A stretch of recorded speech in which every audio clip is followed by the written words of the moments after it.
بسم اللہ الرحمن الرحیم۔ جو آج کی ویڈیو بنانے کا ٹاپک ہے وہ ہے بچوں کی گولیوں کا تھیلی میں نہ ہونا یا بچوں کی گولیوں کا پیٹ میں ہونا۔ ایک بہت ہی کامن ٹاپک ہے، اکثر ماں باپ یا جو ان کے جو کیئر ٹیکر ہوتے ہیں بچوں کے، وہ آ کے ہم سے پوچھتے ہیں کہ ڈاکٹر صاحب ہم نے تو یا اکثر یہ بھی ہوتا ہے کہ بچپن میں ہی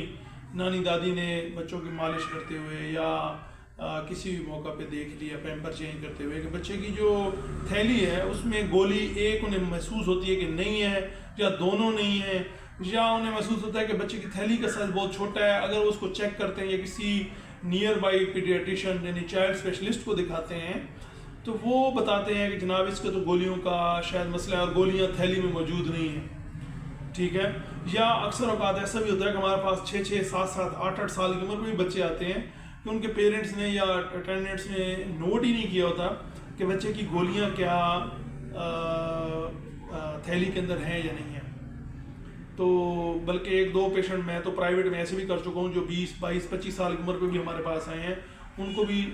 پتہ نہیں چلا۔ تو یہ کسی بھی موقع پہ اگر مطلب جب بچہ پیدا ہوتا ہے تو ہم خاص طور پہ ایز پیڈیاٹرک سرجن، بچوں کے جو چائلڈ سرجن ہیں، ہم انہیں بتاتے ہیں کہ یہ چیزیں دیکھنی چاہیے کہ بچے کا جو تھیلی ہے اس میں گولیاں موجود ہیں نہیں ہیں۔ اس کے علاوہ کوئی ظاہری طور پہ برتھ ڈیفیکٹس، بچے نے سٹول پاس کیا ہے نہیں کیا، بچے کے بڑے پیشاب کا سوراخ ہے نہیں ہے، چھوٹے پیشاب کے سوراخ کی کیا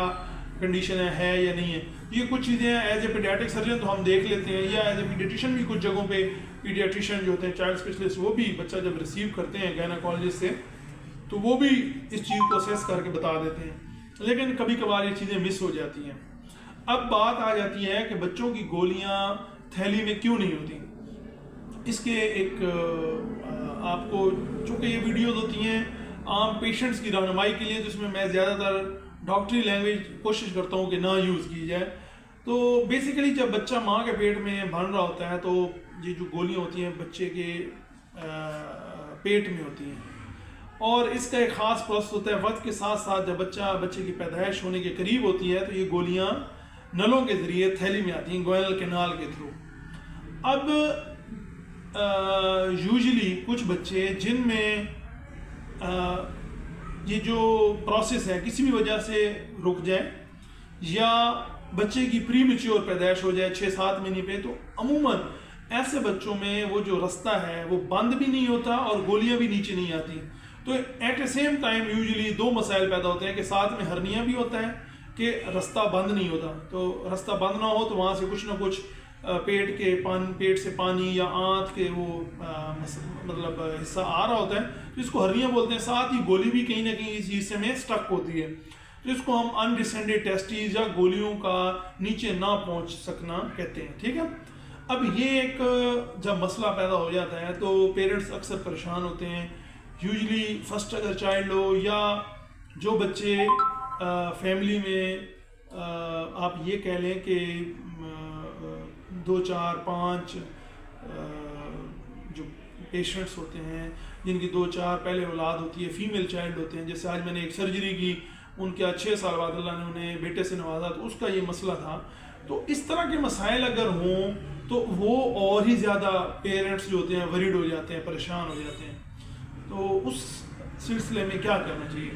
سب سے پہلے آپ اس مسئلے کے لیے اپنے نزدیکی بچوں کے سرجن کو دکھائیں۔ میں ہمیشہ ایجوکیٹ کرتا ہوں پیشنٹس کو کہ 15 سال سے کم عمر کسی بھی بچے کا سرجری کا مسئلہ ہو تو اس کے لیے بچوں کے سرجن کو دکھایا جائے۔ اگر آپ کے سٹی میں اویلیبل نہ ہو تو آپ نیئر بائی سٹی یا آپ کو کسی بھی جگہ پہ ایسی فیسلٹی اویلیبل ہو تو آپ انہیں جا کے دکھائیں۔ اچھا، آپ بچے کو اگر بچے کی گولیاں اگر تھیلی میں نہیں تھیں تو آپ نے نیئر بائی پیڈیاٹرک سرجن کو چیک کرانا ہے۔ اگر وہ چیک کرتے ہیں اور وہ کہتے ہیں کہ ہاں جی اس کا گولیوں کا واقعی مسئلہ ہے اور گولیاں موجود نہیں ہیں، تو اس کے لیے وہ آپ کو بتائیں گے کہ اس کی گولیاں نلوں میں ہیں، کچھ ایگزامینیشن پوائنٹ آف ویو سے وہ چیزیں دیکھتے ہیں، اور اس کے علاوہ کچھ چیزیں ہوتی ہیں جن میں ہم احتیاطی طور پہ ایک الٹرا ساؤنڈ بھی کرا لیتے ہیں۔ اگر تو گولیاں تھیلی میں موجود نہ ہوں اور اوپر اپ ڈاؤن کہیں ہوں، اس کے لیے کچھ میڈیکل ٹریٹمنٹس بھی ہیں۔ ہمارے جو میڈیکل کے اینڈوکرائنالوجسٹ ہیں پیڈیاٹرکس کے، جو چائلڈ اسپیشلسٹ بننے کے بعد چائلڈ پیڈیاٹرک اینڈوکرینالوجسٹ ہیں، وہ اس کے لیے 1-2 انجیکشنز بھی ایڈوائز کرتے ہیں کہ وہ اگر اس کا ڈیسنٹ ہو جائے اور یہ نیچے آ جائیں ود آؤٹ آپریشن. بہرحال بیز پیڈیاٹرک سرجن ہم ابھی اس پہ کمنٹ نہیں کریں گے. ہم usually 2 to 3 monthly follow up کرتے ہیں، اور 6 months to 9 months پہ اگر جو گولیاں ہیں وہ نیچے نہیں آتی تو پھر جا کے ہم اس کا جو نیکسٹ پروسیس ہوتا ہے وہ سرجری کرتے ہیں. اب ہم سے سوال کیا جاتا ہے کہ کس ایج پہ سرجری کروائی جائے. ٹھیک ہے، سرجری جو اس کی ریکمینڈیڈ گائیڈ لائنز ہیں یوزلی وہ 6 to 9 months بھی ہیں، 1 year بھی ہے، اور لیس دین 18 month بھی ہے. تو یوزلی ہم ریکمینڈ کرتے ہیں پیشنٹس کو، پیشنٹ ٹو پیشنٹ چیزیں تھوڑا ڈفر کرتی ہیں، لیکن 1 year تک ہم کہتے ہیں کہ جو گولیاں ہیں ان کی اگر وہ اپنی جگہ پہ موجود نہیں ہیں تو ان کی سرجری کروا لینی چاہیے. اب اگر سرجری نہیں کرواتے تو کیا مسئلہ ہوتا ہے؟ سرجری نہیں کرواتے تو میں پیرنٹس کو ایک کامن لینگویج میں بات بتاتا ہوں کہ جو گولیوں کی ساخت ہے نا وہ متاثر ہوتی ہے، اور اگر گولیوں کی ساخت متاثر ہوتی ہے تو ان کے اندر جو سپرم پیدا کرنے کی صلاحیت ہے وہ متاثر ہوتی ہے. تو اس لیے ہم پیرنٹس کو کہتے ہیں کہ وہ اس کی سرجری کروا لیں. اگر وہ سرجری نہیں کروائیں گے تو بچے کے لیے آگے لائف میں مسائل پیدا ہوں گے، خاص طور پہ جن کی دونوں سائڈ کی گولیوں کا مسئلہ ہو. تو اگر تو پیرنٹس فیملی پڑھی لکھی ہو تو وہ تو یوزلی 6 to 8 months پہ ہی سرجری کروا لیتے ہیں، اور کروا بھی لینی چاہیے. کچھ پیرنٹس کے کنسرن ہوتے ہیں کہ بچہ بھی چھوٹا ہے، لیکن ہم ایز پیڈیاٹرک سرجن 1 دن سے لے کے 15 سال تک کی عمر کے بچے کی ہر طرح کی سرجری کرتے ہیں. ہماری بچوں کی جو انیستھیزیا ٹیم ہے وہ ہمارے اسپیشلی بچوں کے انیستھیزیا ایکسپرٹس ہیں، کنسلٹنٹس ہیں، تو اس لیے ہم انہیں اس معاملے میں ضرور کونسل کرتے ہیں کہ انشاءاللہ کوئی مسئلے کی بات نہیں ہے. اللہ تعالیٰ انشاءاللہ خیر و عافیت رکھیں گے، اور ہم اس کی سرجری 6 to 8 months پہ بھی کر دیتے ہیں. پھر آ جاتی ہے بات کہ اگر یہ گولیاں پیٹ کے اندر موجود ہوں، اگر بچے کی گولیاں پیٹ کے اندر موجود ہوں گی تو اس کے لیے پھر سرجری کی ٹائپس ڈیفرنٹ ہیں. پہلے ایک طریقہ کار تھا وہ جو کٹ دے کے سرجری کی جاتی تھی، اب لیپروسکوپیکلی جس کو آج کل کامن زبان میں لوگ لیزر بولتے ہیں، تو ہم آج کل لیپروسکوپیکلی اس کے لیے ایک سٹیج 1 اینڈ سٹیج 2 پروسیجر ہوتا ہے، اور اس میں بھی ایک لیٹسٹ جو ایڈوانسمنٹ ہے وہ آ گئی ہے، جس میں دنیا مطلب کچھ فارن کنٹریز میں اس کو سنگل سٹیج کیا جاتا ہے. میں بھی آج کل کوشش کرتا ہوں، پیرنٹس کا بھی یہی کہنا ہوتا ہے کہ اگر ایک ہی گو میں بچے کو ایک ہی گو میں انیستھیزیا دے کے اس کو نیچے تھیلیوں میں لے کے آیا جا سکے، لیکن اس کے لیے کچھ فیکٹرز ہوتے ہیں. وہ بینگ سرجن میں آپریشن کے دوران ہی ڈیسائیڈ کرتا ہوں کہ اگر گولیوں کی لینتھ، گولیوں کی جو سائز، گولی کی جو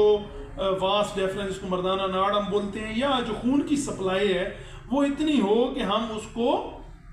نیچے ایک ہی گو میں لے کے جا سکیں. یہ کچھ چیزیں ہوتی ہیں ٹیکنیکلی جو ہم دوران آپریشن ہی ڈیسائیڈ کرتے ہیں. وہ ہم پیرنٹس کو سمجھا دیتے ہیں کہ ہم کوشش کریں گے انشاءاللہ ایک ہی گو میں نیچے لے کے آنے کی، لیکن اگر نہ آ سکا تو ہم سنگل سٹیج کر دیں گے. سنگل سٹیج میں ہم اس کی جو ویسلز ہوتی ہیں ان کی کلپنگ کر دیتے ہیں، اس کو اسٹیفن فولر سٹیج 1 بولتے ہیں،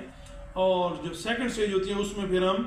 3 to 6 months کے بعد اس کی سرجری کر کے اس کو نیچے تھیلیوں میں لے کے آتے ہیں. تو یہ ایک چھوٹا سا پروسیجر ہوتا ہے. پوسٹ آپ کیئر جو ہوتی ہے یوزلی اس میں کامنلی جو وونڈ ہوتا ہے وہ 5 to 7 days 8 days میں ہیل ہو جاتا ہے. ابڈومنل وونڈ بھی جو نیچے ہوتا ہے، تھیلی کا زخم بھی. کامن ہمارے پاس جو مسائل آتے ہیں وہ یہی آتے ہیں کہ جو تھیلی کا وونڈ ہوتا ہے اس کی صحیح صفائی نہیں ہوتی تو وہ انفیکشن ہو جاتا ہے. تو اس کے لیے ہم کو اچھی اینٹی بائیوٹکس دے کے اس کو ٹھیک کرتے ہیں. باقی اس کی کچھ ٹیکنیکس ہیں جس میں لینتھنگ پروسیجرز ہیں. اگر لینتھ کم ہو، زیادہ ہو، تو اس کے لیے ہم ڈفرینٹ ٹیکنیکس کو جو ہے نا یوز کرتے ہیں. تو اگر آپ یا آپ کے کسی بھی جاننے والے بچے کو گولیوں کے مسائل ہوں، بچے کی گولیاں تھیلی میں موجود نہ ہوں، یا اس طرح کا کوئی بھی مسئلہ ہو پیٹ کے اندر موجود ہوں، تو آپ ان سے یہ ضرور ویڈیو بھی شیئر کریں، اور وہ چیک اپ کے لیے بھی آ سکتے ہیں. اور میرا نمبر میرے یوٹیوب، فیس بک پروفائل اور ٹک ٹاک پہ اویلیبل ہے، انسٹاگرام پہ بھی. تو آپ وہاں سے نمبر لے کے تو رابطہ کر کے میرے کلینک پہ بھی چیک اپ کے لیے آ سکتے ہیں. شکریہ.